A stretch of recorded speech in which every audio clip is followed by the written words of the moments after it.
Welcome, everyone, to the New England Hemophilia Association's Webinar Wednesday series.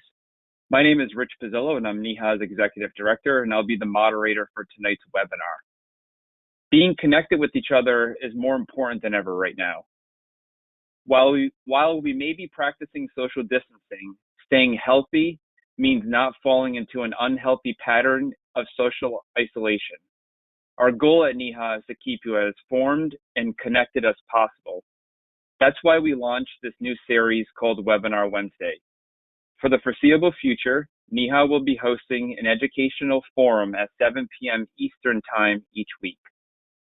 Tonight's webinar will help you understand what you see, hear, and read, like information about COVID-19 during a time when social media is a source of information and news.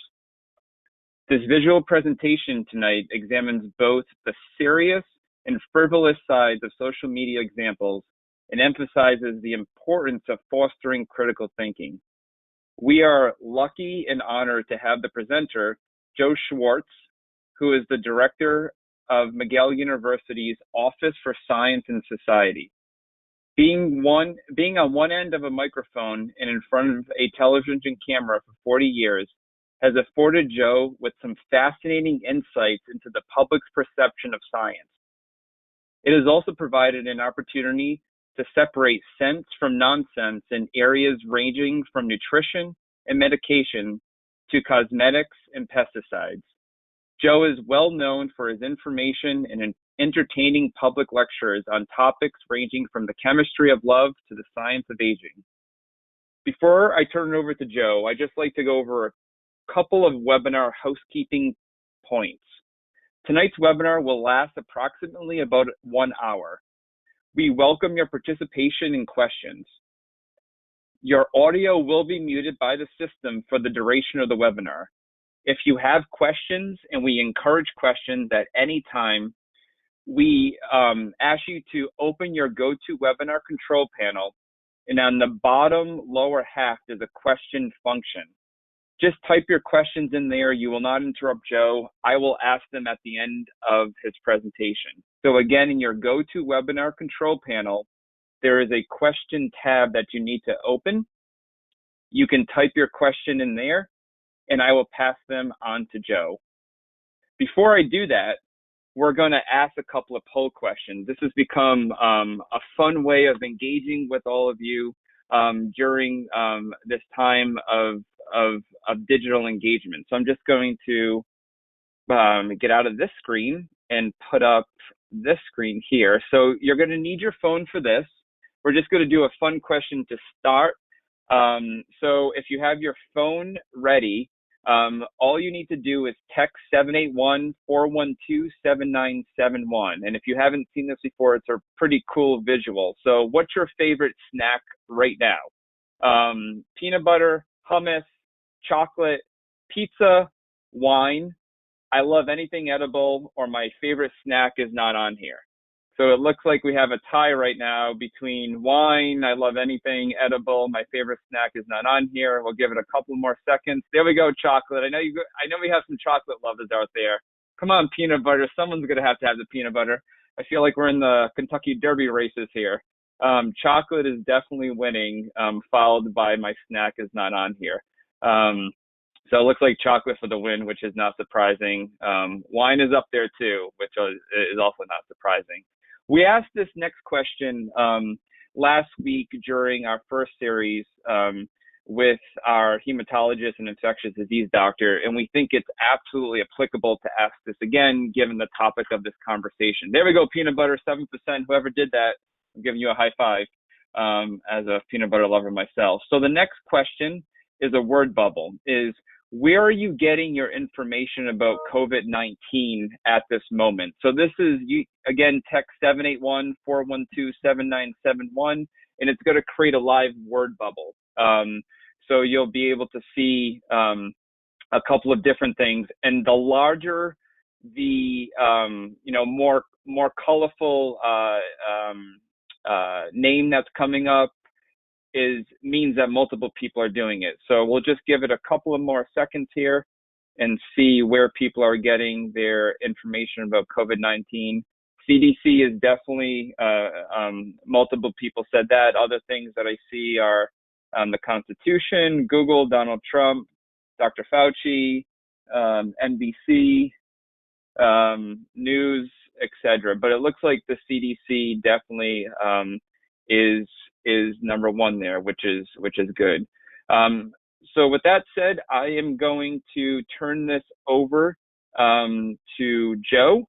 And as a reminder, you can type questions into your GoToWebinar control panel, and at the end of Joe's presentation, I will ask those questions. So without further ado, Joe, thank you so much for taking time and being on this webinar tonight.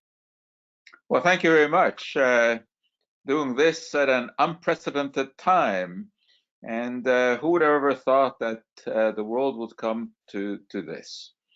Anyway, let's get going and see if we can inform you and entertain you at the same time. Since I'm a professor, let me start with a professorial story. One day a prof was looking out at his class, and he wanted to make a point, so he walks over to the side of the lecture theater, and he picks up a bottle with a wriggling live worm in it, and pours in a little bit of tobacco juice, and the worm dies. Picks up another bottle, a little bit of chocolate syrup in it, and the worm dies, and does it one more time, and pours in a little bit of alcohol, and the worm dies. And he looks out at the students and asks, "What do you make of that?" One inventive little kid in the back says, "Sir, I know. If you drink, smoke, eat chocolate, you don't have to worry about worms." Well, he made the right observation, but came to the wrong conclusion. And science is all about making observations and coming to conclusions. This is our major task at the Office for Science and Society here in Montreal at McGill University. We try to separate sense from nonsense for the public as well as for our students. And we do this without any conflict of interest. We don't accept any funding from any vested source. And we have no allegiance to anything but the scientific method. Unfortunately, there are a lot of people out there standing on soapboxes, screaming often very loud, and they tend to be the quacks. And they are quite good at what they do. They have learned to garb themselves in the cloak of science. They have learned to spout pseudoscientific lingo, and they're getting bigger and bigger and better at what they do. It's harder and harder to argue with them. It's more and more difficult to overturn their silly ideas. And they are everywhere. They are out there. They are just multiplying. And unfortunately, at this particular time, we are in a real problem because there's a tsunami of nonsense, of quackery, badgering the scientific world. And obviously, during these trying times with the virus, people are panicking. They don't know what to do. They don't know who to believe. And people are scared. And unfortunately, wherever science leaves a void, pseudoscience and the quacks rush in. We've seen how Jim Baker was on the air promoting his colloidal silver until the FDA put a stop to that. We saw silly things about pulsed electromagnetic fields, supposedly the first line of defense, building up immunity against this virus. There's absolutely no science behind this whatsoever. And then there are absurdities, like inserting a piece of cotton soaked in violet leaf essential oil in an anatomical place where no such things should ever be inserted. And then we've had in India, even the government promoting homeopathy as a possible treatment for COVID-19, in this case, using arsenic. Of course, we don't have to worry about that because according to the tenets of homeopathy, stuff is diluted to such an extent that there's nothing of the original left.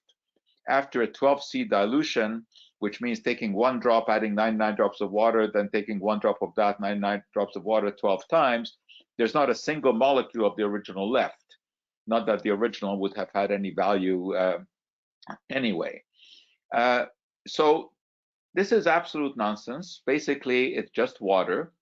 And you take some of this water and infuse it into a sugar tablet, usually a lactose tablet, and that's how you get your homeopathic remedies. There's absolutely nothing in there. Non-existent molecules do not cure existing diseases. Some of this is so absurd that it's even difficult to talk about it without laughing. For example, here it is, a homeopathic X-ray pill. I don't know how one dilutes X-rays, but supposedly this will relieve itching or skin rash, but only the skin rash is aggravated at night and in bed. Well, all we are really getting when we are talking about homeopathic remedy is a placebo. And unfortunately, placebos do not cure viral infections. Neither, by the way, does chlorine dioxide. And I mention this because this is also hyped all over the internet as a potential treatment for coronavirus infections.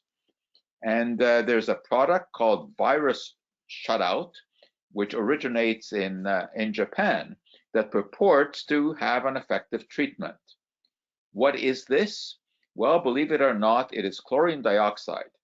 Actually, there's some sodium chloride in there, and when it reacts with natural zeolite, which is a mineral, it will release chlorine dioxide. And the claim is that this will then protect the wearer. So all you have to do is put this around your neck and let the gas, the chlorine dioxide, come out, and it will protect you because it will destroy any virus that comes your way. This is absolute nonsense.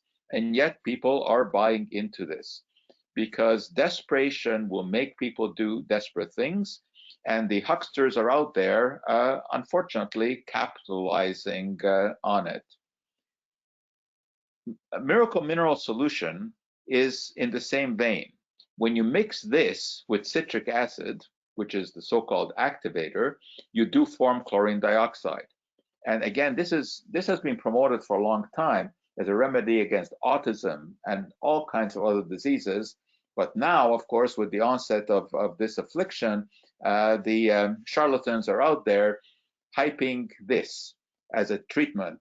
This is not only nonsensical, but it is potentially dangerous.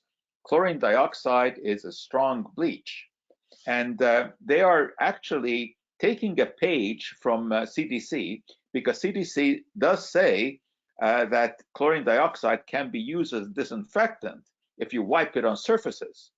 Nothing at all to do with ingesting it. And yet these people are out there saying that you should be drinking bleach. Well, all of this, as you can imagine, riles me because my background is chemistry.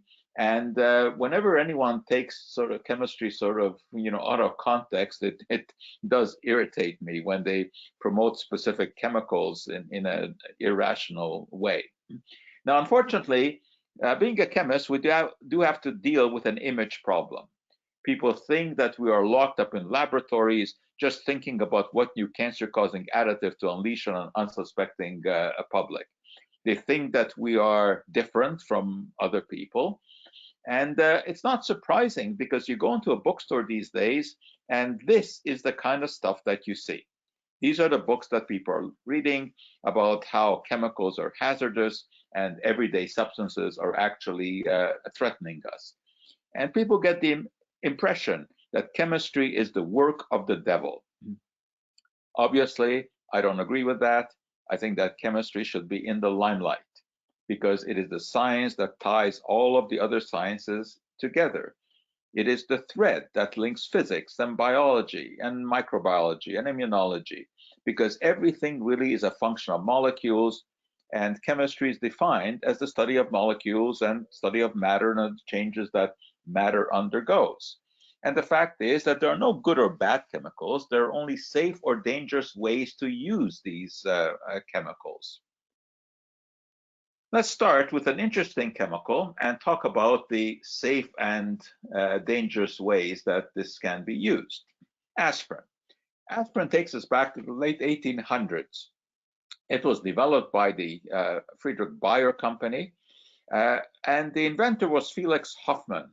Hoffmann had a father who was suffering from arthritis, and in those days, really the only treatment for arthritis was salicylic acid.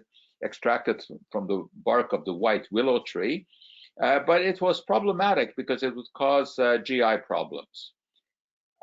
Felix Hoffmann decided that he was going to modify the structure of salicylic acid so that perhaps it would retain its therapeutic property without the side effect. And he just added an acetyl group to it and became acetylsalicylic acid, or aspirin, a, the Latin for from, and spirin, the Latin for willow. Incidentally, he also synthesized heroin, which is, of course, is acetylmorphine, using the science that he had developed for aspirin. Well, aspirin was very, very popular. In fact, so popular that it was used for virtually every disease, including the one that you are interested in, which is hemophilia. And of course, it's surprising that aspirin would have been used for this because obviously it's an anticoagulant, but it was tried for absolutely everything. And therein lies an interesting story. Queen Victoria was a carrier of the gene, and so was her granddaughter, the Empress Alexandra. And she gave birth to Alexei Nikolaevich, and he was destined to be the Tsar. But he got the disease and he suffered from hemophilia. And in her desperation, the Empress enlisted Rasputin as a possible therapist. Rasputin, the mad monk, as he was called, had already developed a reputation as a healer. And he really became her favorite because he did some good for her son. How so? Because he banned the use of aspirin, which at that time was being given to the boy in the mistaken belief that this would treat his disease. But of course, it just made it worse.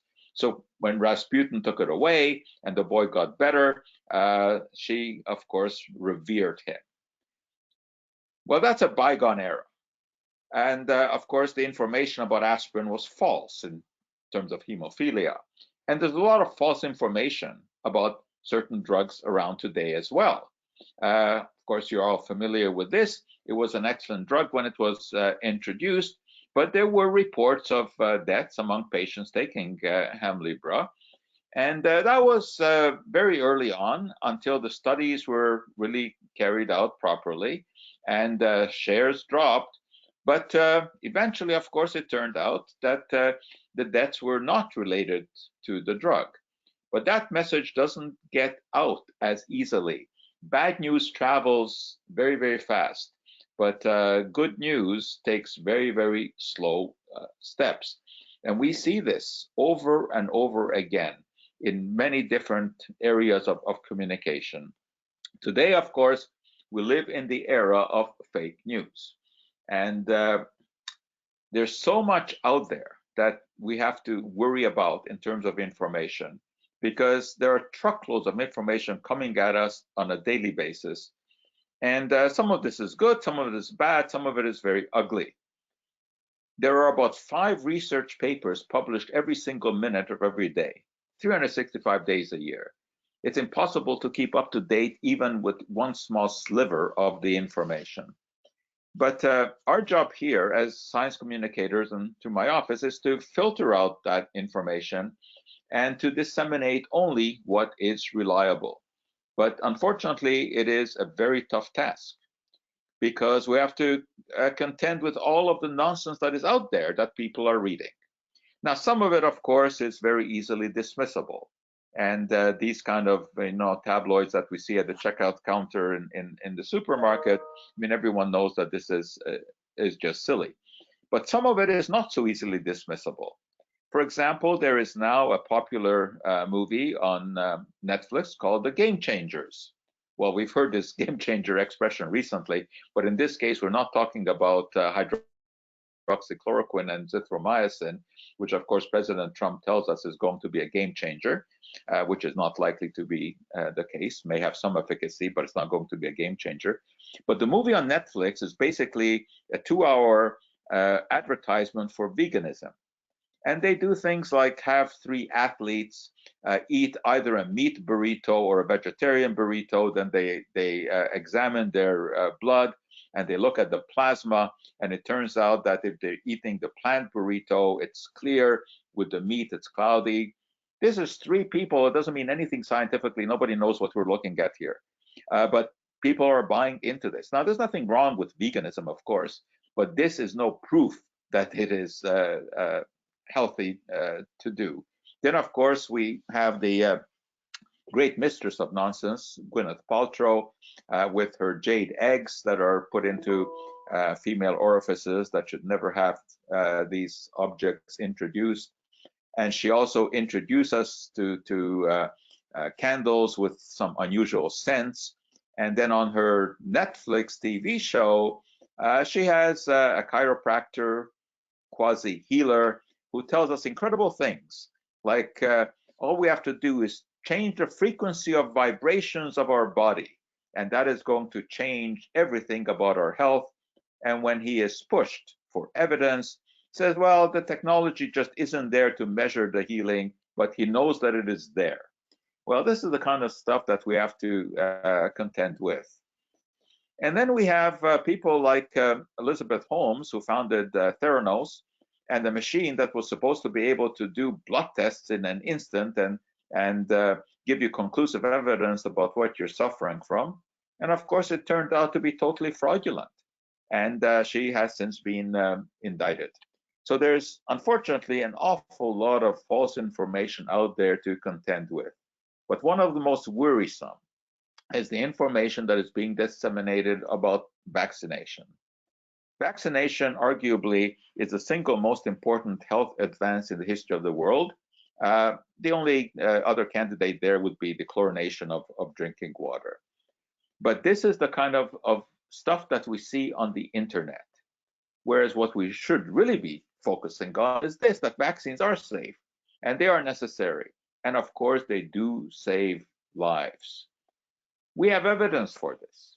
When it comes to measles, one of the most communicable diseases in existence, we see what happened when vaccination was introduced, going back to 1950. If you want to go back a little bit more, you can go back all the way to 1912. You see the variation, and you see what happened when vaccination was introduced.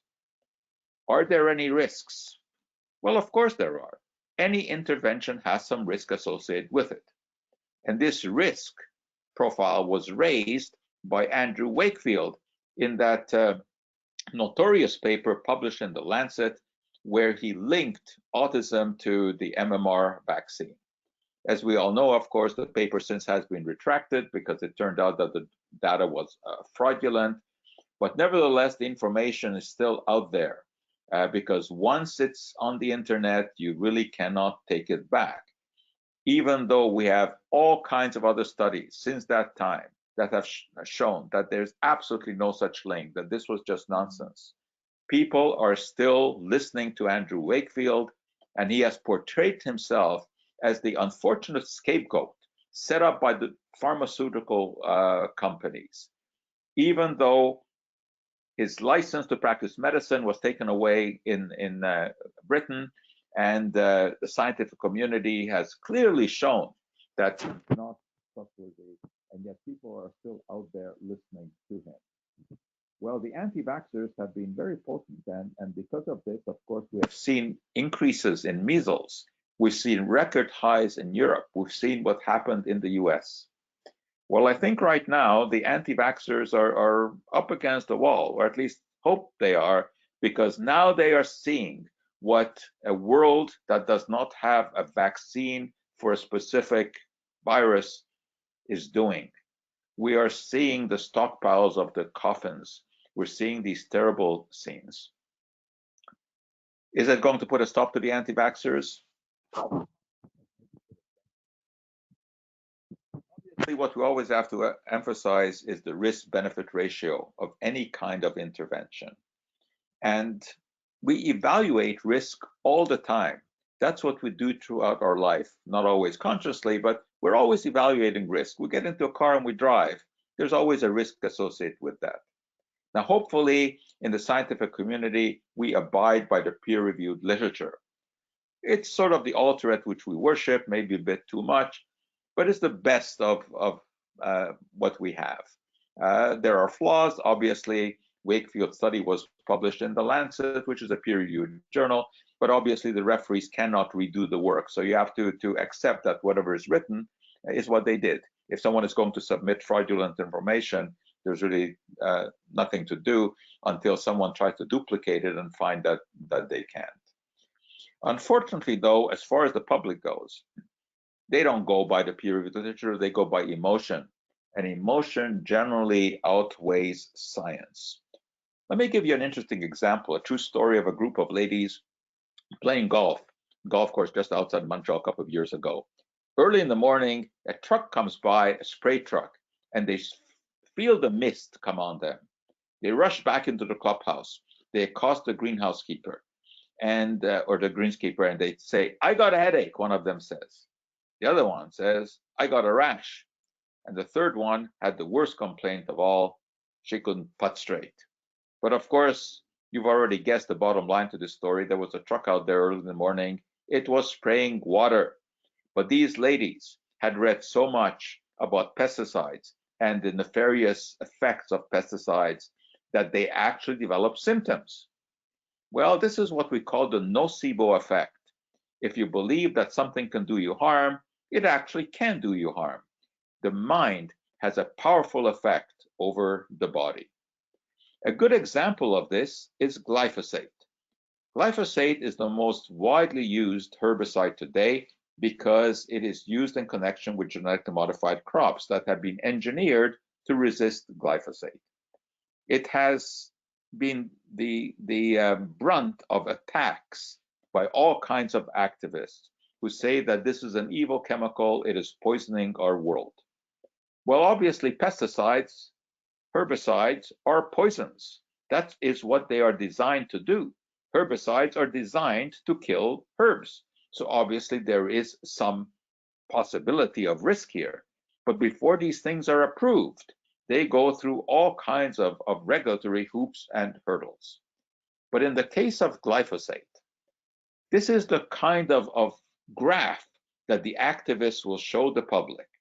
Increase in the use of glyphosate paralleling the increase in incidence of autism. And this can be very convincing to someone who is not well versed in epidemiology and in statistics. Just because two factors run together doesn't mean that they are connected. For example, we could also draw a graph showing a relationship between the increase in organic food sales and autism. They are unconnected. It's just that both have independently increased over the same period of time. Correlation obviously is not the same as causation, but people so often jump to that conclusion. And here is why. Let's take a look at glyphosate and why people are so worried about it. The International Agency for Research on Cancer has put this chemical in group 2A as a probable carcinogen. Now that, of course, is frightening because we know that this is used on a very broad scale and that it does show up even in our food. So there is reason to be concerned about this. But let's take a detailed examination here. IR classifies substances in 4 different groups. In this case, glyphosate is in group 2A, which means that it is probably carcinogenic. Okay, what does this really mean? It is critical to understand that the IR classification is a hazard analysis, not a risk analysis. And that's a huge difference. Risk is indeed a function of hazard, but it has to take into account extent and type of exposure. Let me give you an analogy. We all understand that a grizzly bear is a real hazard because a hazard is an innate property of a chemical, a substance, or an animal in this case, to do harm. It cannot be changed.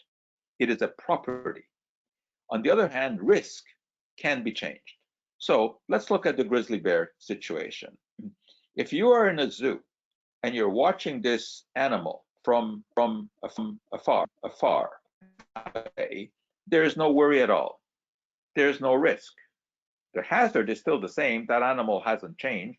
Its potential to do harm is certainly there. What if you are out in the wild?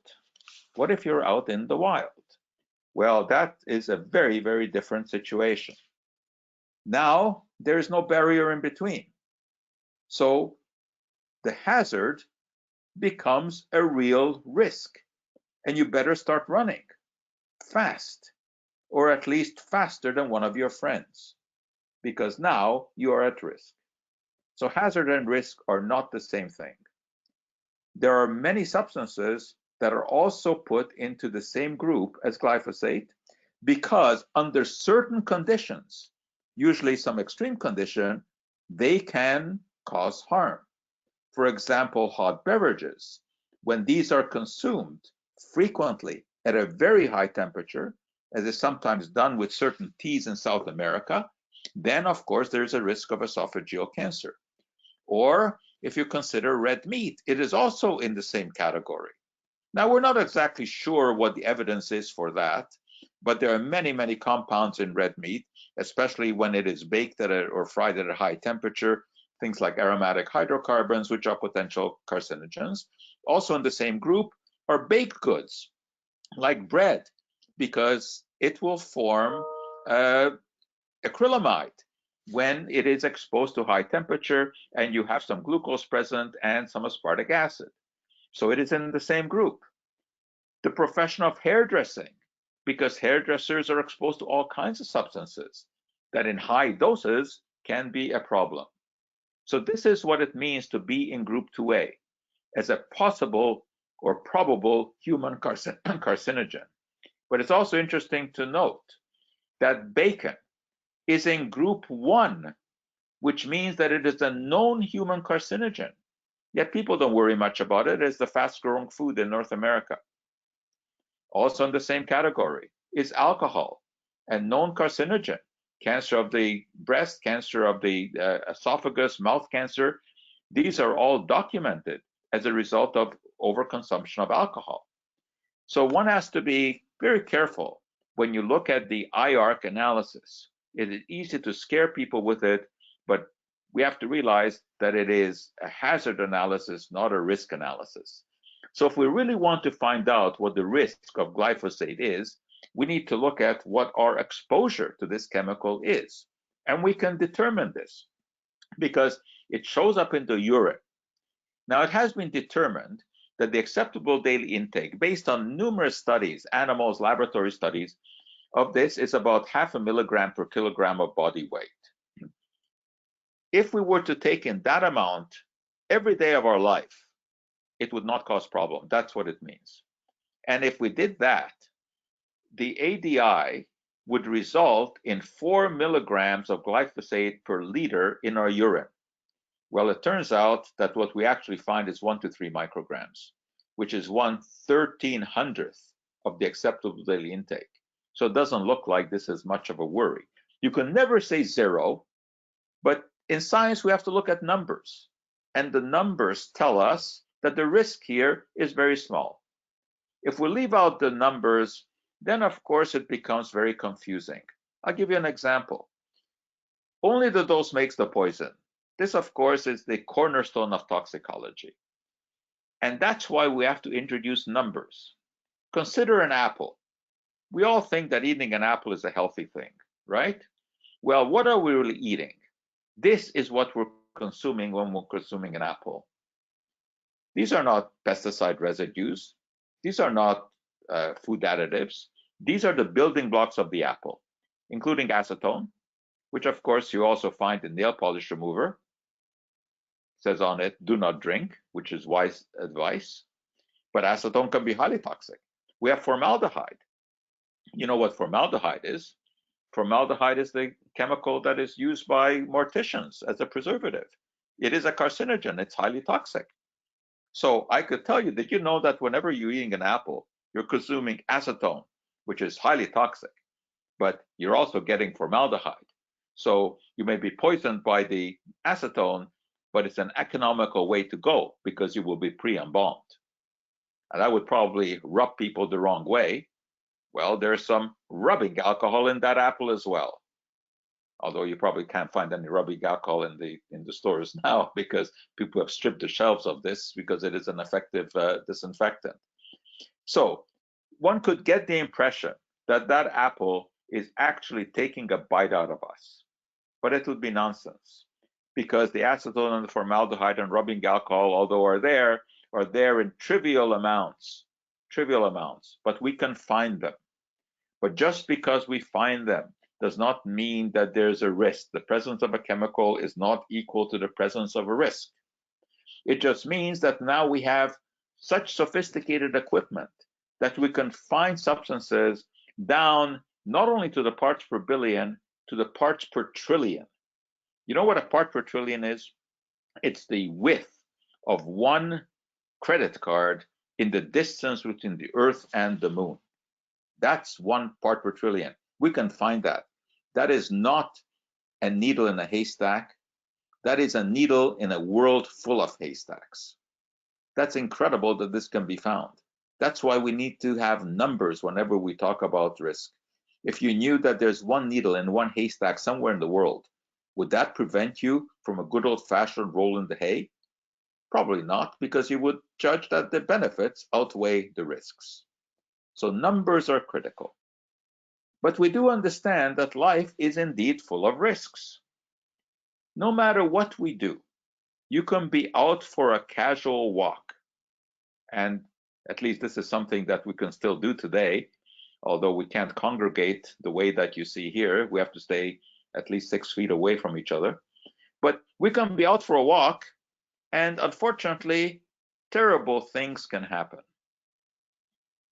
Oh, don't worry, we're nice people, we faked it. But you know what? They are not the innocent little creatures that you think they are. There's a risk associated with absolutely everything, absolutely everything. But people will take risks, sometimes willingly, if they are determining the extent of the risk. But where people really get upset is when the risk is imposed on them. When they find that there's maybe a trace residue of glyphosate in their food, and they, of course, did not agree to that. That is what upsets people. But life comes down, as I said earlier, to an evaluation of risk versus benefit.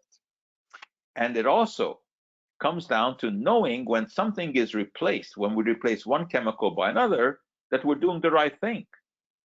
And we have to be very careful when we're replacing one treatment by a novel treatment, that it really has been demonstrated to be better. Or when we replace bisphenol A, a chemical in some plastics, by something else, we have to make sure that we're doing the right thing, and that's not always easy to do. So let me leave you with a few ideas to kind of sum up everything that we've talked about here. First of all, important to understand the presence of a chemical does not equate to the presence of risk. It is very often a long, involved process to evaluate risk. And the effects of a chemical, of a substance, do not depend on whether it was born in a laboratory in the hands of a chemist or it was synthesized by Mother Nature in a plant. What is important is the molecular structure and how we have studied this compound, not its ancestry. We also have to remember that the humans are not giant rodents, with some exceptions, obviously. And that just because something is toxic in a rat does not mean that it is toxic in a human, or vice versa. There are substances that can be shown to be safe in animals and are problems in humans. Another important point to remember is that children are not small adults. And this is one of the first things we teach our students in med school, to understand that you do not treat children as if they were an adult, that the same drugs that are effective in adults may not work in children, and something that is totally innocuous in an adult may be devastating in a child when the nervous system is just developing. Animals are often used, of course, as models in risk analysis, but we also have to understand that they're not necessarily great models. We use them because usually we cannot do the ethical human experiments. Okay, well, even with animals, dioxin, one of the most toxic substances known. If you're a guinea pig, if you're a hamster, you can practically frolic in it. Or consider chocolate. Imagine it didn't exist. Terrible thought, as we saw with the survey. However, imagine that this new substance, if it were new, were tested on dogs instead of rats, because dogs are thought to be a better model for humans. We would never have chocolate, because chocolate contains theobromine, which is toxic to dogs but not to humans. So we eat it, and we eat a lot of chocolate.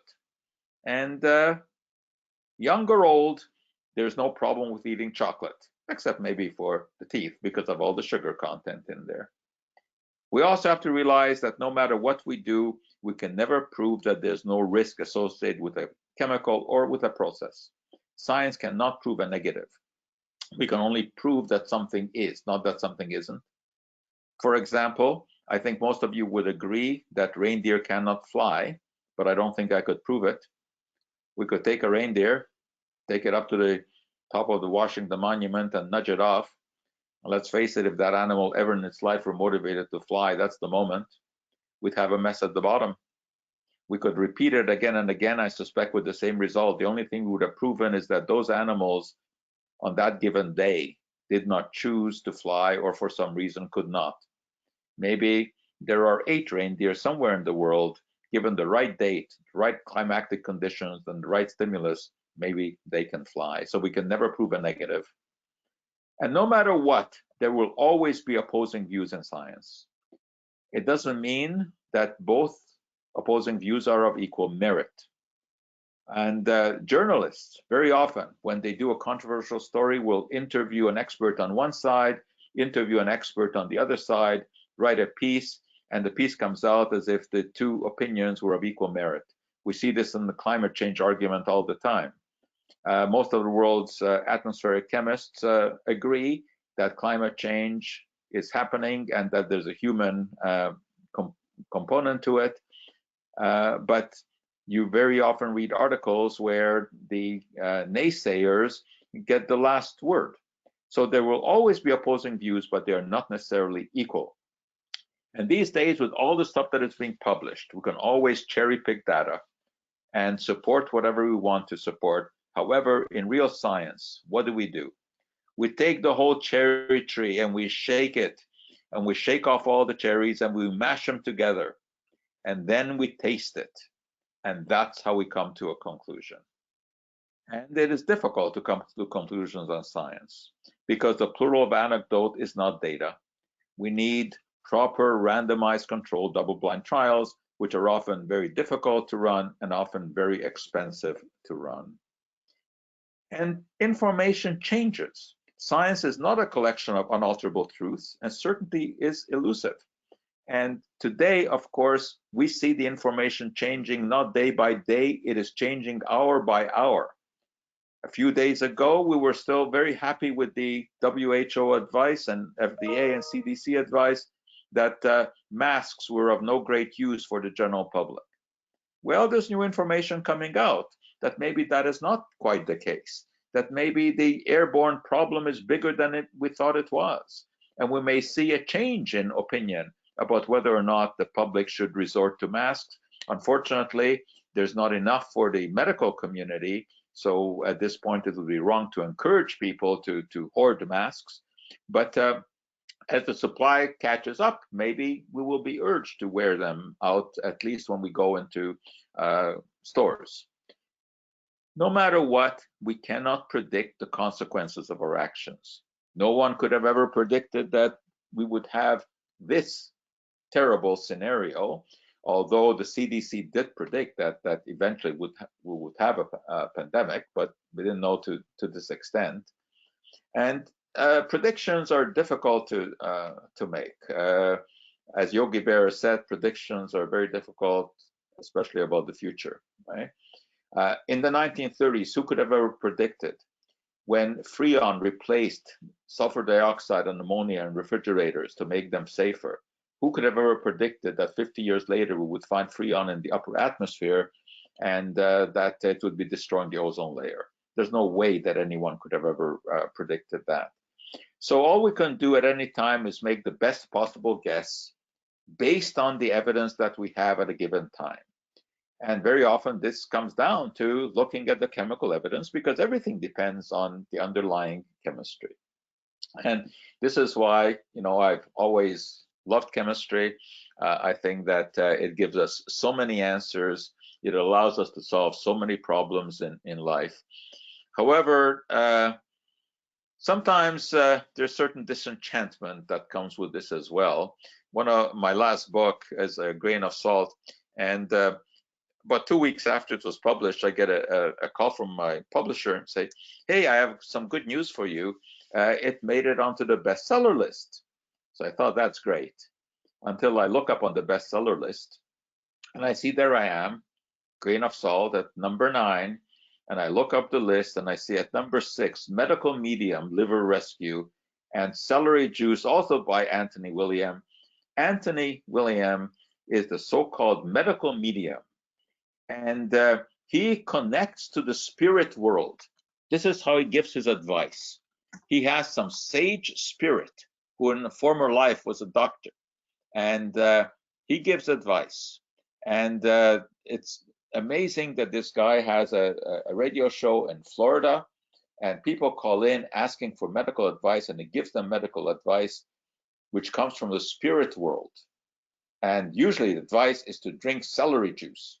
This is why a couple of months ago, when it went on the New York Times bestseller list, celery skyrocketed in price. People were buying it. This, of course, is absolute nonsense. And this is the kind of thing that my office is dedicated to profiling it, showing people that there's no evidence for something like this. And you always have to question. You have to question what someone is saying, why they are saying it, what the motivation is. Are they trying to sell you something? And is there any evidence from the peer-reviewed scientific literature? So nonsense is out there. And the celery juice is just as much nonsense as saying that Dracula suffered from porphyric hemophilia, which is a story that has been going around. So I hope I've been able to give you a glimpse into my world and the importance of separating sense from nonsense and the difficulty we have doing it. And I suspect that there are questions that come up, but I'll be honest with you, science cannot answer all questions. There are questions to which we will never ever have the answer, and we do not pretend to have all of the answers. Science is like a race towards a finish line where the finish line keeps receding from us, but we're always getting a bit closer to it. And of course, we are seeing this right now with this terrible COVID pandemic, where every day we're getting more and more information, some of it nonsensical, some of it good, and we're reaching for that finish line. And of course, as we reach for that finish line, we wonder who might have last touched that, and how quickly do we need to wash our hands should we ever touch that finish line. If you're interested in some of the work that we do, or would like some more information, we do have a newsletter that we put out every week. It's free, of course.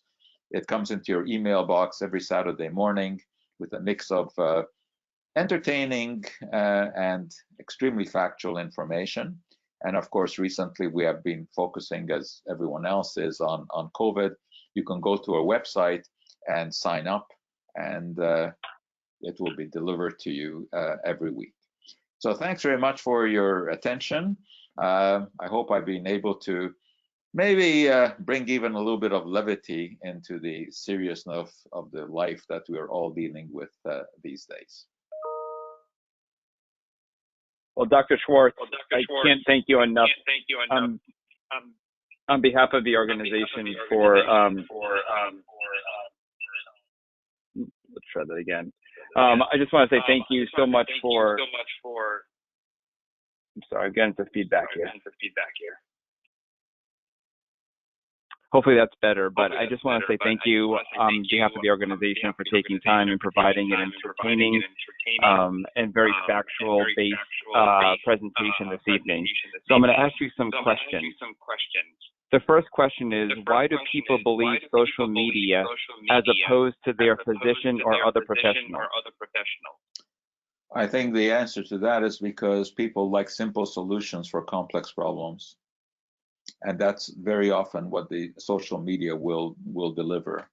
You know, it's very attractive to think that if you take a few slices of lemon and put it in hot water, as some people are urging us to do, and to gargle with that this is going to solve the COVID problem. It's very attractive to think that can happen. So social media is unfortunately very seductive, and obviously often there's some money to be made by whatever is being promoted, and I mean, we're seeing that with the miracle mineral solution, which is all over the internet being promoted against COVID. I mean, it's absolute total nonsense. But yeah, social media is very seductive, and it's very accessible, and usually it's simple enough for people to understand. Whereas when you listen to scientists and physicians, often the language is such that the average person is not familiar with it. And I must say, sometimes scientists forget that we live in a very special world, and that our language is not really the same as street language. And we use terms all the time that are second nature to us, without realizing that the public doesn't know what these terms mean. And I mean, sometimes on my radio show, I'll have guests, good scientists, and it's just amazing how they just cannot bring it down to a simple level, because they live and breathe their work. And they think that as soon as you mention the word gene or allele, that everyone knows what they're talking about, but people don't. So social media gives people simple answers to complex problems. Great, thank you so much. The next question is someone, and I'm going to paraphrase this. With everything that was presented, first they said thank you. With everything that was presented tonight, are there some commonly used commercial products that you would avoid or recommend others should avoid? For example, routine use of talc-based products. The talc story is, of course, a very complex one, and basically it goes back to the theory, and it still really is a theory, that there was a link between using of talcum powder by women and ovarian cancer. And Johnson & Johnson has already paid out millions and millions of dollars in lawsuits, not because they really admitted that there was, but because often, unfortunately, it's cheaper to do that than to go through the whole legal hassle. The story is that at one time,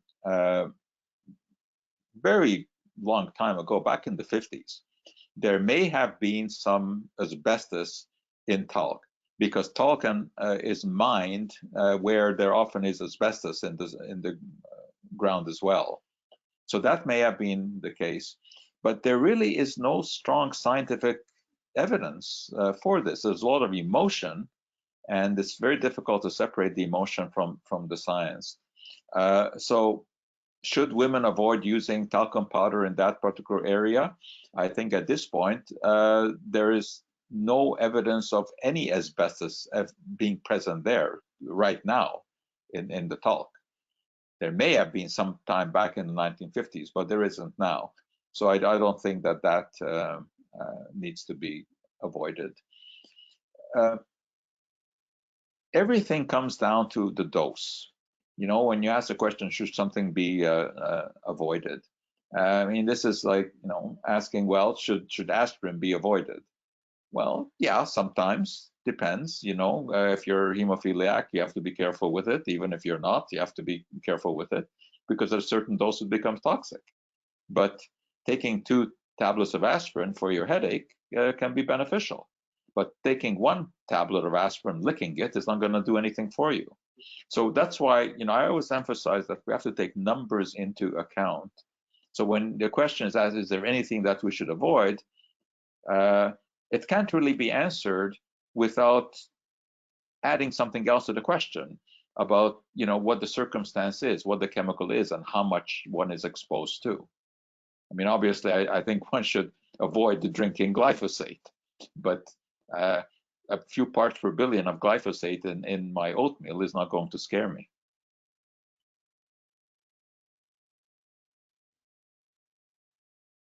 Great, thank you so much. The next question it says, very informative and amusing talk. Thank you so much. I'm frustrated by claims that supplements are able to make on behalf of their product. Why aren't food products and supplements held to the same level of scrutiny as medical products? They're both ingested and have the same danger potential. And then it goes into why are the regulatory organizations such as the FDA not following? Great question.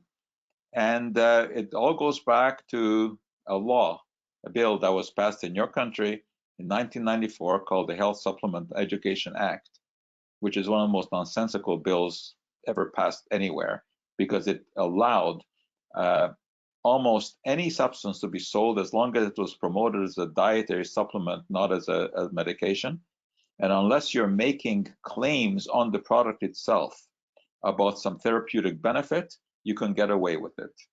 And this was basically the handiwork of Orrin Hatch, a senator from Utah, where much of the supplement industry is concentrated, and just got this passed. They just bludgeoned it through, and it needs to be changed, because there are supplements out there which are certainly dangerous, and they should be regulated the same way as drugs. If someone is making some sort of claim that it's going to be beneficial to the body, they should have to provide that evidence.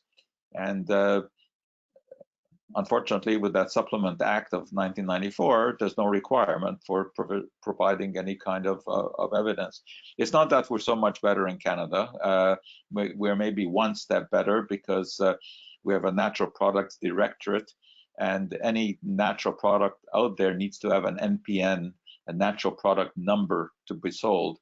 Unfortunately, though, that number is very easily arrived at. So yeah, it's a constant source of frustration that there's not strong enough legislation against promoting some of these products in a nonsensical fashion. Great, thank you so much.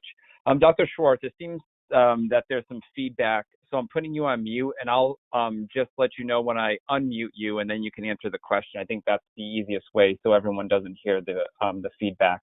So I'm going to read the next question. Articles often have numbers in them. If we can't read scientific journals, how can we find out if these numbers are valid? I'm going to unmute you. Go ahead. Check with us on our website. Tell us what the story is, and we'll see if we can interpret it properly. I mean, of course, it's quite a challenge reading the scientific literature, and even looking at probability factors and sources of error and magnitudes of error and degrees of uncertainty and all of this. I mean, it takes proper statistical analysis. Now, hopefully, there are members of the media who are adept at reading scientific journals and interpreting it for the public. But much too often, reporters who do have the health beat do not have enough of a scientific education, and therefore their stories will reflect whoever they have spoken to. And if they have not spoken to the right people, then the story doesn't come out properly. If they're doing a story on dietary supplements and they interview a naturopath, that story will come out quite differently than if they interview someone at a university who is in the field.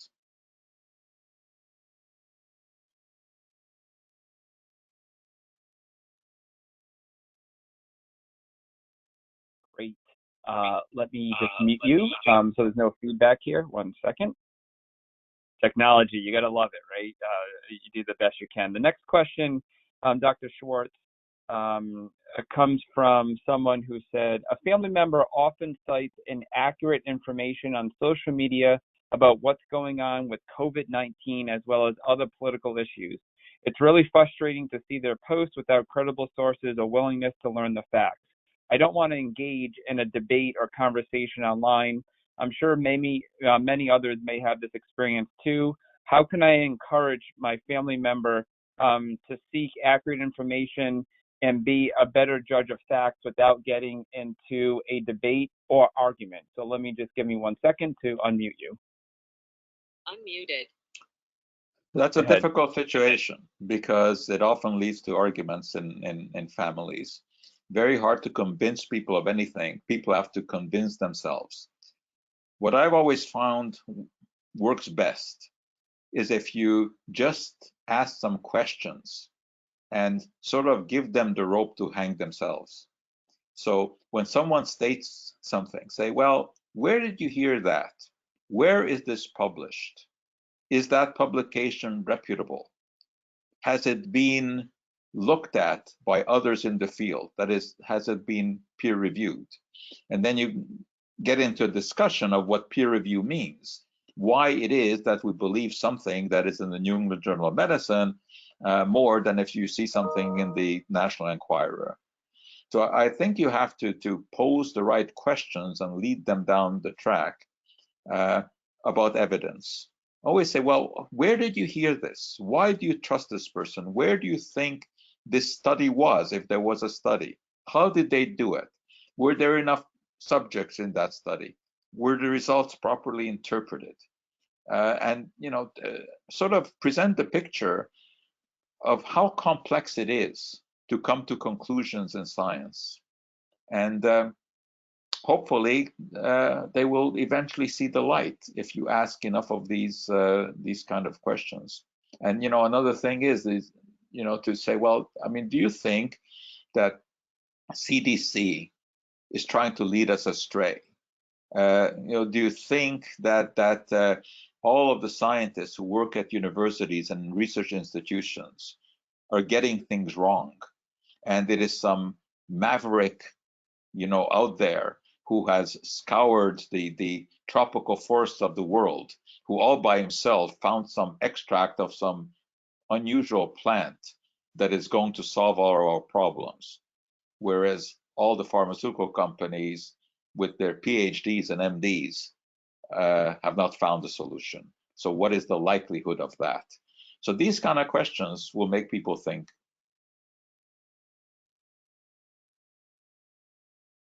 Great, thank you so much. We have a couple of more questions here. I know we're a little past 8, but if it's okay with you, we'll just ask a couple of more questions here. The next question is, couldn't there be some truth in a practice or therapy before it is proven in a lab?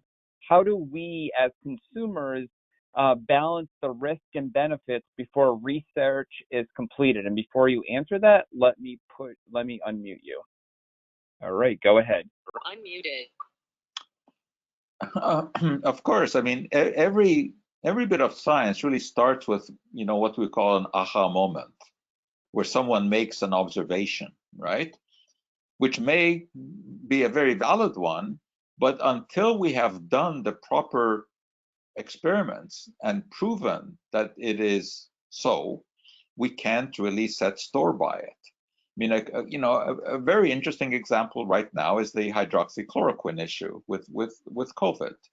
Now, hydroxychloroquine has been around a long time for the treatment of malaria and also for the treatment of arthritis and lupus. And there is some reason to believe from laboratory evidence that it may have an antiviral effect. However, it is far too early to start jumping on the bandwagon. We need to have the proper controlled trials before we do that, because we don't know, even though this drug, of course, has been around, that we know its side effect profile, but we don't know how to interact in a particular situation like this, where there could be a reaction between the drug and the virus, which is a negative reaction. We just don't know. And the other problem is that if people start using this on a large scale, then people who really need this drug are not going to have it. So these scenarios are always complicated. And certainly, we never say in science that something cannot work a priori. All we say is that show us the evidence before we really jump on it. It may turn out that hydroxychloroquine may have a significant effect on COVID. It's possible. It's possible. Frankly, I don't think it's too likely, but it certainly is possible. So we don't start out with the proposition that it's not possible. We're saying that let's hold on a minute before we can get the corroborating evidence. And so it is with everything else. Now, even with homeopathy, I don't say that homeopathy is absurd because it is theoretically absurd, which of course it is. Non-existent molecules cannot have any effect. The reason that I say that it does not work is because there have been enough controlled trials done on homeopathic, quote, remedies, which have shown that it is no better than a placebo effect. That's why I'm quite confident in saying that it doesn't work any better than a placebo, because we have done the studies. Great. Thank you so much. The next question that came in was a thank you for the great presentation to lead the webinar. Was about the social distancing, I think, when you put up the docs. And the individual just wanted to see if you can help clarify about what we're hearing in the news about being 6 feet apart at all times. The question is, can you further explain the rules of social distancing? It seems inevitable to not come in contact with someone, especially family members. How is this possible in a social distancing environment? So let me unmute you. 1 second. Okay, go ahead. Okay, first, I don't think we should use the term social distancing. I think we should use physical distancing, because we don't want to social distance ourselves from anyone. We just want to physical distance ourselves. And the physical distancing, the 6 feet, where that comes from, is some studies that show that when you cough or you sneeze, the droplets that come out of your mouth, due to the effect of gravity, fall to the ground within about 6 feet. However, we have recently had some experiments with some special photographic techniques carried out by some Japanese researchers that show that, in fact, there are some what are called micro droplets that can stay in the air longer, so that, you know, the 6 feet in some cases may not be enough when you're dealing with an infected person. Now, of course, trouble is that we never know if someone has been infected or not. But if you have been at home and you are staying at home because of all the advice that you're getting, which is the right thing to do, and there's no reason to think that anyone in your house has been infected. I mean, you don't have to be neurotic about being close to people. But I think when you go out to the grocery store, that's where you want to be careful. And that's where you want to maintain that distance, as difficult as it may be. However, when you're out for a walk, I don't think that there you have to be concerned, because certainly in the outdoor air, the air mixes around so effectively that you're not going to get it outdoors from breathing. But inside a confined space like a store, it's possible. We just don't know enough about how this thing is being transmitted. You know, there certainly is evidence that it's being transmitted by asymptomatic people, probably by touching others, but maybe just by the breath. But whatever I tell you today might not be true tomorrow, because there's so much information coming out. And I think it is possible that we will be given the advice that you know, when you go into a store, a mask might be appropriate.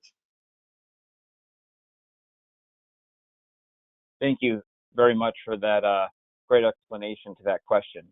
The last 2 quick questions are more on the fun side, which matches your humor, which had me giggling a couple of times, and the balance of the realness of science in here. So you do a great job with that. There is one person on here that's, I guess I could say, devastated about the statement with bacon. Can you clarify a little bit about bacon, and is it okay to eat? Just let me unmute you. Unmuted. Okay, the question is about bacon. And the reason that it is in category 1 as known carcinogen is because population studies have shown that those populations that consume a lot of processed meats this goes for salami, hot dogs, etc. as well, have a higher incidence of stomach cancer. And it might be because of the nitrite preservatives that are used that in the body convert to nitrosamines, which are known carcinogens. Now, again, this is not 100% certain, because it is also possible that people who eat a lot of these processed meats also, in general, have a poor diet and are not consuming enough fruits and vegetables. So the problem may be not what they're eating, but what they're not eating. But still, the consensus is that bacon contains nitrosamines, and in animals, you can certainly show that nitrosamines are known carcinogens, and there's a good chance that they are in humans as well. Now, the question is, should you never eat bacon? No, I would never say that you should never eat anything. It's always a question of amounts. I don't think it's a good idea to eat bacon every morning for breakfast. But if you're going to have it once or twice a week, I think it's one of those small pleasures in life that we put up with, because the risk is just almost small or non-existent when the dose is that small.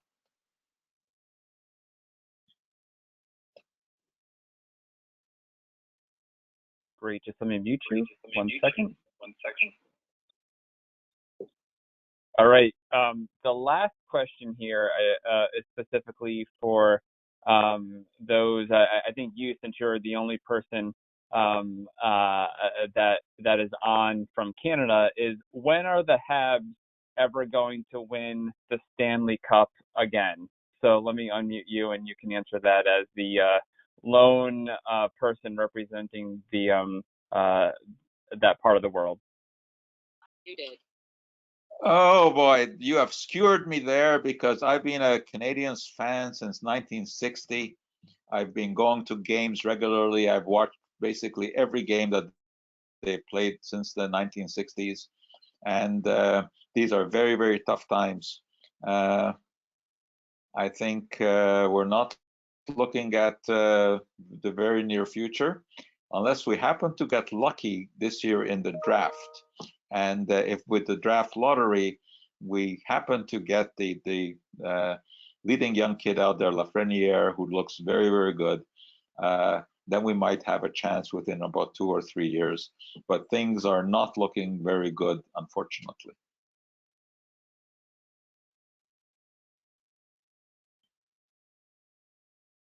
Thank you so much for answering that, and hopefully that is not the case, and we'll see a good win there, and then we can have a video call and celebrate with you if that's the case there for the upcoming season. But on behalf of the New England Hemophilia Association and the bleeding disorder community, again, we want to thank you, Dr. Schwarcz, for taking time out of your schedule for being with us tonight. You provided a great visual and things for all of us to think about, not only living with the bleeding disorder, but just in general with your presentation. So thank you so much for being with us and for spending time with us.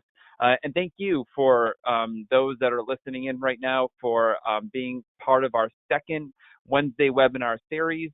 A recording of this in its entirety will be sent to you tomorrow. In addition, that it will be living on the YouTube channel. We also want to say that we hope you join us next week. Next week's webinar will be led by a psychologist out of New York City. And just like we are all in social distancing right now from each other, we are going to talk about isolation and the value of making sure isolation does not cause other problems down the road. And we're going to highlight and bring it back to the bleeding disorder community by mentioning and discussing siblings. So often in our events at camp, at our educational Fall Fest, Consumer Med, the sibling topic always comes up as being isolated. So I hope that you will find next week's conversation a nice tie-in to the ways that we often are feeling right now, to the way maybe siblings are feeling when they have a brother or sister living with a bleeding disorder. So it's going to be a great panel discussion led by a psychologist, and you'll see the link and tomorrow. If you have webinar topics, feel free to send them our way. info@nehemophilia.org. Again, that's info@nehemophilia.org. You can also go to our website. There's a contact. We are open to suggestions, open to ideas.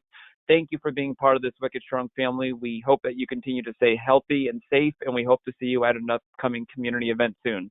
Thanks, everyone. Thanks again, Dr. Schwarcz. Have a great night.